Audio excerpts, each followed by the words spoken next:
ఈ మధ్య రిలీజ్ అయిన హనుమాన్ సినిమా చూసి ఒక హిందూ రోమాంచ్తో రావడం పెద్ద గొప్ప విషయం ఏం కాదు. కానీ ఒక క్రిస్టియన్ సోదరుడు, ఒక ముస్లిం సోదరుడు, ఇలా ప్రతి మతాల వాళ్ళు ఆ సినిమాని చూసి ఆనందించి తమ ఆనందాన్ని వ్యక్తం చేస్తున్నారు చూడండి. అది గొప్పతనం. అది మన భారతదేశం. ముస్లిం సోదరులు చేసిన గణేష్ విగ్రహాల్లో ఆ విఘ్నేశ్వరుడే కొలువై ఉన్నాడని నమ్మి ప్రార్థిస్తాం మనం. క్రిస్టియన్ సోదరులు క్రిస్మస్ రోజున పంచే పలహారాలను ప్రసాదంగా భావించి స్వీకరిస్తాం మనం. బుద్ధుని ప్రశాంతతకు చిహ్నంగా భావించి ప్రతి ఒక్కరం నమ్ముతాం మనం. అలాగే గణేష్ నిమజ్జన రోజు తీన్మార్కి అన్ని మతాల వారం కలిసి చిందేస్తాం. అది మనం. పక్కవాడి నమ్మకంపై పరిహసించుట మనకు చేత కాదు. ధర్మం పేరుట ద్వేషించుట మనకు అసలు రాదు. మతాల మంటలు రగిలించుట మనకు పాడి కాదు. కలిసి ఒకటై ఉన్న పిడికిల్ని ఎదిరించుట ఎవరికీ సులువు కాదు. ఇదే మనం భారతీయులం. పాటించే మతాలు వేరైనా పక్కపక్కనే ఉంటూ సర్దుకుపోయి ముందుకు పోయే సామాన్యపు బ్రతుకులు మనవి.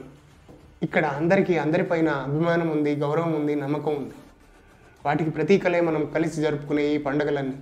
అదే దారిలో అదే తీరులో ఆ అయోధ్య రాముని ప్రాణప్రతిష్టను స్వాగతిస్తున్నారు ఎందరో. పదవుల కోసం కొందరు పెట్టే మంటలు తప్ప కాదనరెవరు ఆ రాముని గొప్ప.